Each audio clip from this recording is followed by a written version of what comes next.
Hi everyone, Paula's here, just making a short video about dysregulation, demand avoidance and decision paralysis, all of these things which I've experienced since my stroke, but to be perfectly honest, I experienced them prior to that. Some people might only just experience them after a stroke though, so I just wanted to just share what it is so that you're aware and maybe have a bit more understanding for people who've had a stroke and who are recovering from it, because this can happen to anybody really as well. So I had a stroke, as I mentioned in my other videos. I had a stroke in July 2024 and I was left fully paralysed on my left hand side, and I was in hospital and rehabilitation for 2 months basically. So prior to the stroke coming along, I had mentioned in other videos about warning signs and stuff like that. Prior to the stroke coming along, I noticed that I was feeling kind of stuck in my life. I was under a lot of stress, pressure, trauma, based on a caring role I had. I still have, but I was going through a really bad time and I felt myself very stuck and hopeless, and I found it really difficult to make decisions. I had gone into a place of demand avoidance where the little things, the little daily things in life that needed to be done, I was really struggling to do them. And decision paralysis, I couldn't make up my mind. I had certain things I had to do, but I just couldn't make up my mind to do them, And that was a sign that my nervous system was stuck. It was stuck in fight and flight. And I was very good at stress management. I'm a trained hypnotherapist and everything, and I've been doing stress and anxiety management for years on myself. But the day of the actual stroke beginning, which I mentioned in another video, which the symptoms didn't really fully appear for a few days, but I really felt super stressed. I just couldn't come down out of it. I use a lot of breathing techniques and everything like that, which I'll share later in the video that might help you. But I couldn't actually come down, because I think you can only overwhelm yourself so far. You become dysregulated and there's no coming back. There's no way of coming down from that. And that was prior to the stroke beginning for me. So I found myself anyway paralysed and in the hospital, and I was still stuck in fight and flight, and to be honest with you, absolute terror with everything that was happening me. And I just couldn't. The very first week in the hospital was, as I mentioned in another video, an absolute nightmare for me. I knew I was stressed. I knew I was in an environment that I had no control over, and I just didn't know what to do. I couldn't think clearly. Obviously I was completely disabled on one side. I couldn't move, and I was completely helpless, and that's not a nice place to find yourself in.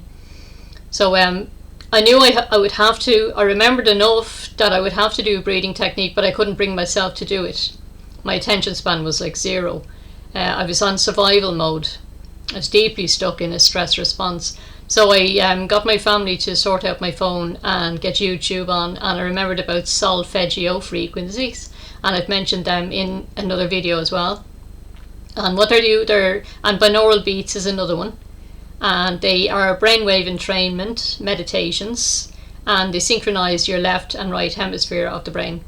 Now, I knew my right hemisphere of my brain had been affected because I was affected on my left hand side. So I started listening to them. I got my family to bring in headphones and eye mask, and I knew that I wasn't going to survive properly. I wasn't going to be able to heal if I didn't get my nervous system back regulated again. And it didn't matter what medications they had me on, that wasn't going to do it for me, and I knew that.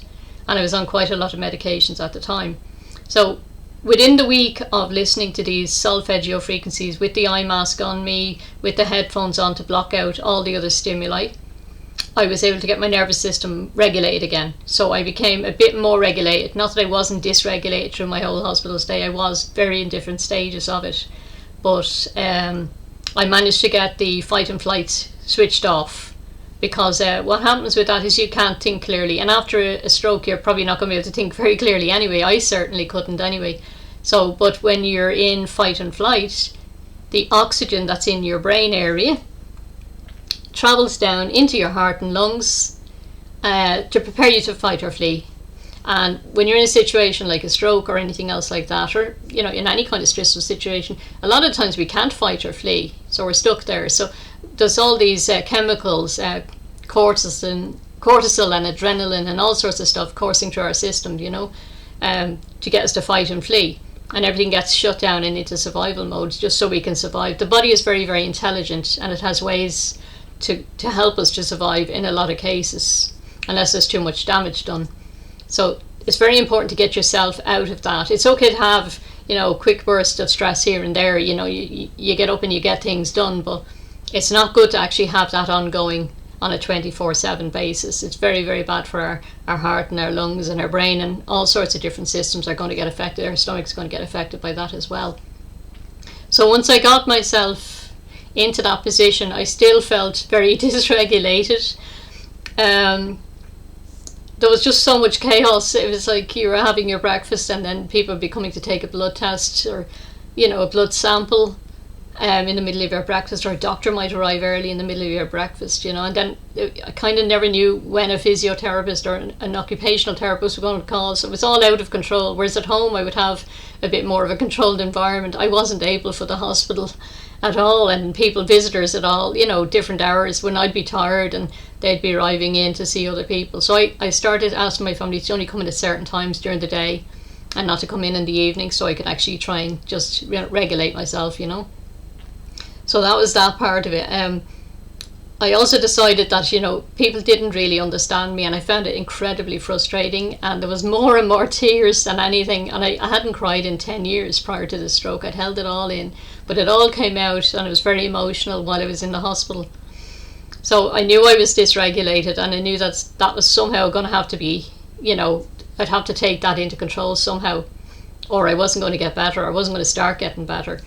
So I asked, it was a very nice stroke nurse, and I was talking to her, and I said how, that I actually had Asperger's, that I didn't wave it around. I didn't tell anyone about it because I was looking after someone with Asperger's, 2 people with Asperger's myself anyway.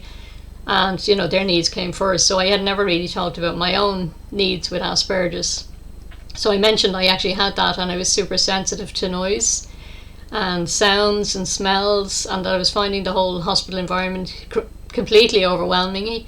And I was finding that, the unpredictability of people arriving in the middle of your meals times and not knowing when someone was going to come in for you or when you were going to, I still hadn't figured out the routine of the hospital. So that particular nurse actually gave me a notebook, and the notebook was fantastic. So I was able to write down, and they actually arranged for me. They said, look, we'll tell you the night before you're going to get a blood test. And I asked them if there was a possibility to not get so many, because I found, blood tests in the past very, very traumatic. And not everyone is gentle, not everyone is skilled at the art, and a lot of times I'd be punctured 4 or 5 times and be in terrible pain.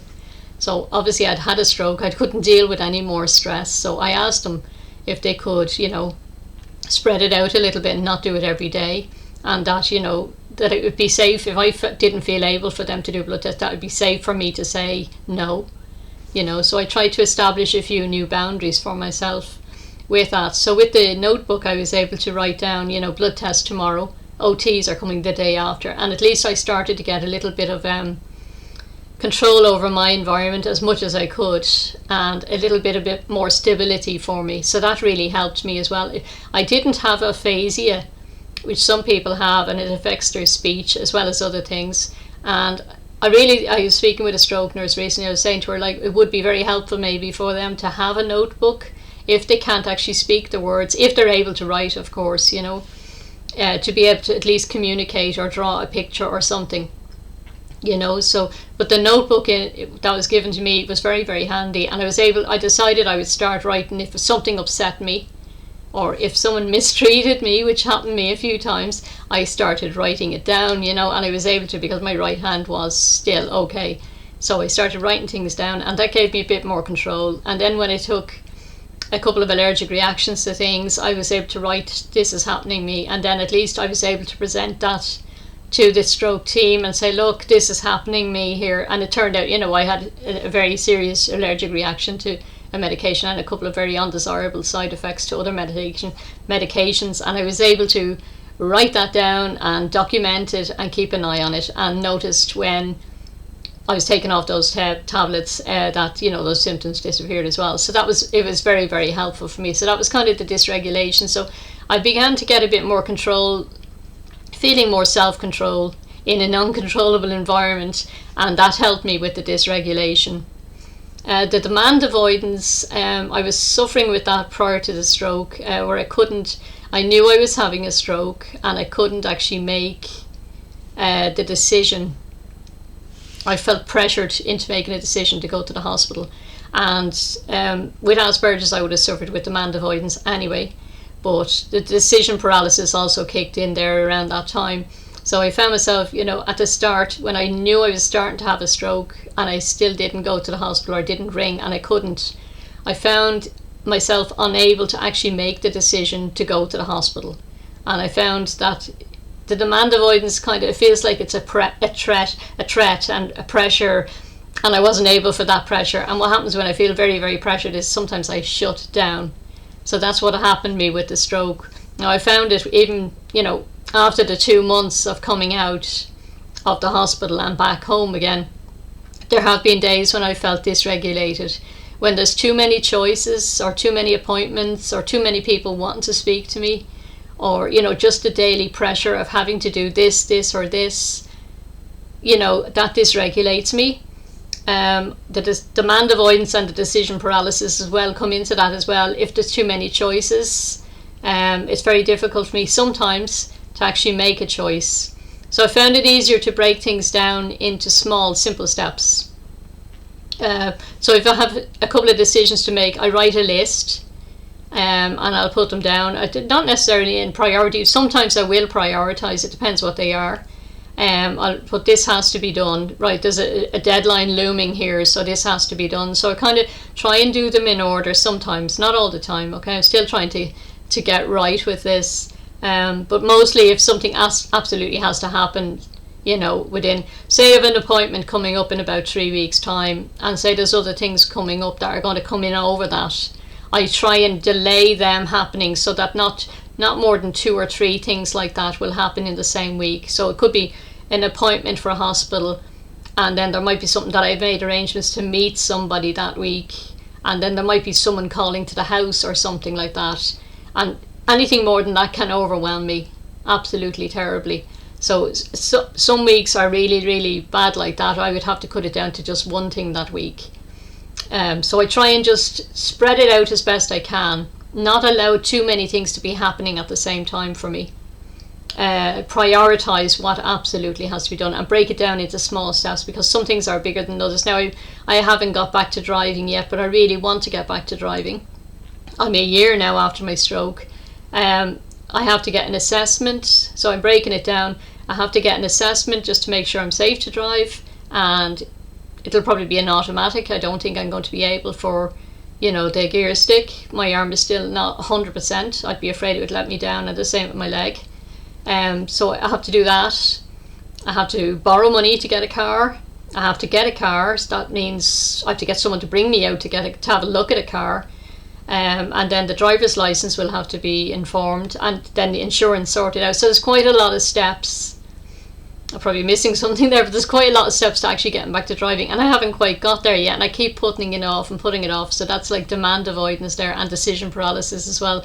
But I'm coming nearer now to feeling a bit more able to actually take at least one of those steps, which is the assessment. So I've asked the local hospital they're going to do the assessment, and then if I need to do an on-road one, I can go from that point. So I'm breaking it down into all the little steps that I have to do.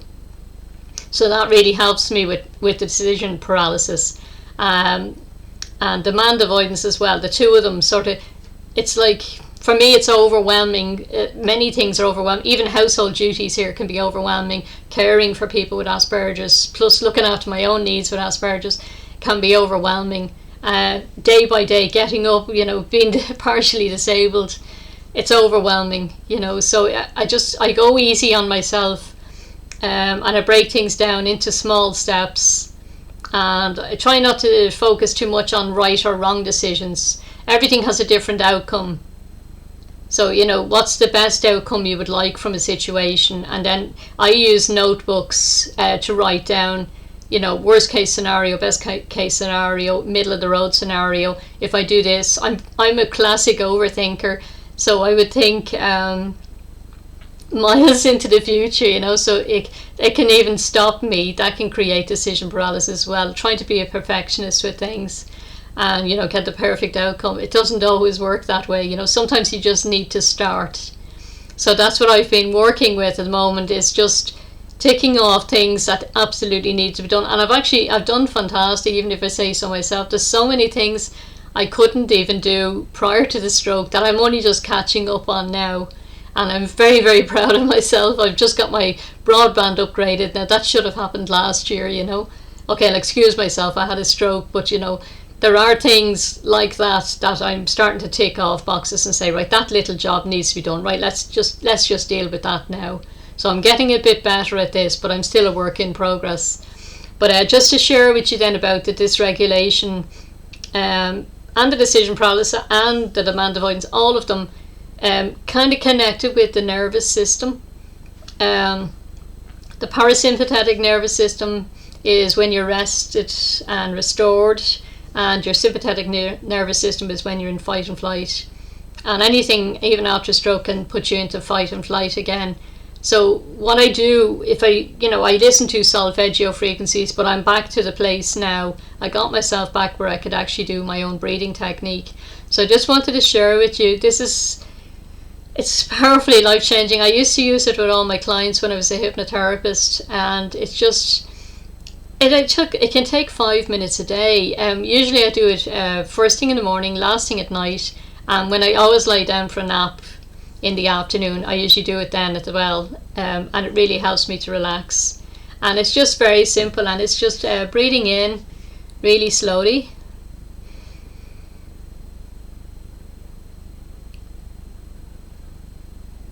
And when you're breathing out, you're going, in your mind, you're saying 3, 3, 3.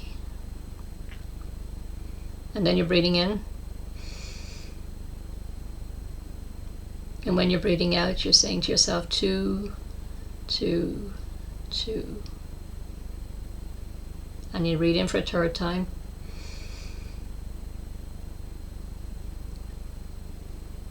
And when you're breathing out, you say 1, 1, 1. And then I usually go into, I say to myself, eyes relaxed, nose relaxed, ears relaxed, lips and jaw relaxed, face relaxed, head and neck relaxed, shoulders and arms and hands relaxed, spine, back, torso relaxed, hips relaxed, legs and feet relaxed, whole body relaxed.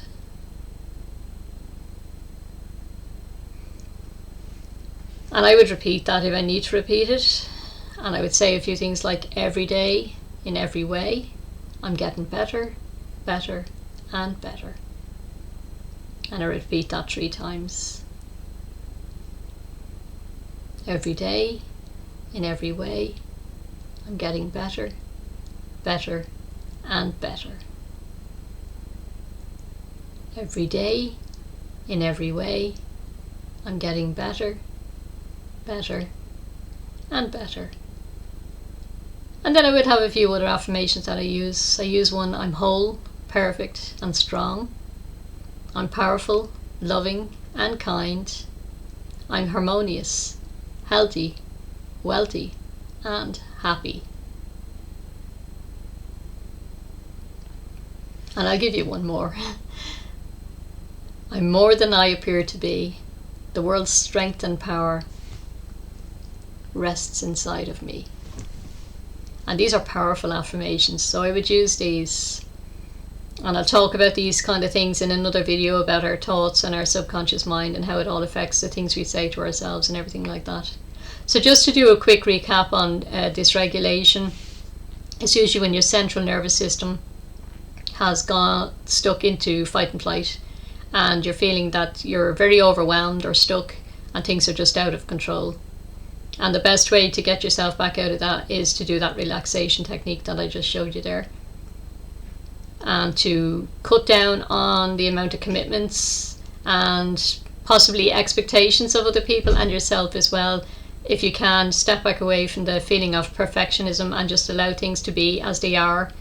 to do the best you can with what you have right now. And that takes a lot of practice, believe it. From a former perfectionist, that takes a lot of practice, but practice makes perfect, as they say. The demand avoidance and the decision paralysis. Demand avoidance is feeling that you absolutely have to do something, and that just shuts you down. You go into freeze mode. And with the decision paralysis, you just have too many things, too many choices maybe to do, and everything seems too big. So by breaking it down into small little steps, or cut down on the amount of choices, you can help yourself with decision paralysis as well, and demand avoidance. But I say it's trial and error. I'm still working on it. I get it sometimes, I don't get it other times. I'm human, not perfect. But anyway, I just thought I'd make this video just to make people aware of these things, in case you're beating yourself up about these things, because I certainly was for years, beating myself up about not being able to make a decision, or about getting shut down and not being able to actually just turn up or show up, or having to cancel appointments and stuff because I was too overwhelmed, and about feeling so out of control by being dysregulated as well. But these are some of the things I've used that have helped me, and I hope they will help some of you as well. So anyway, I hope you're finding these videos interesting and useful. Do send me feedback. I would love to hear back from you, and maybe any experiences you've had with any of this as well. And if you have any ideas for future videos, please share with me as well. Okay, wishing you all a very, very blessed day. Take care.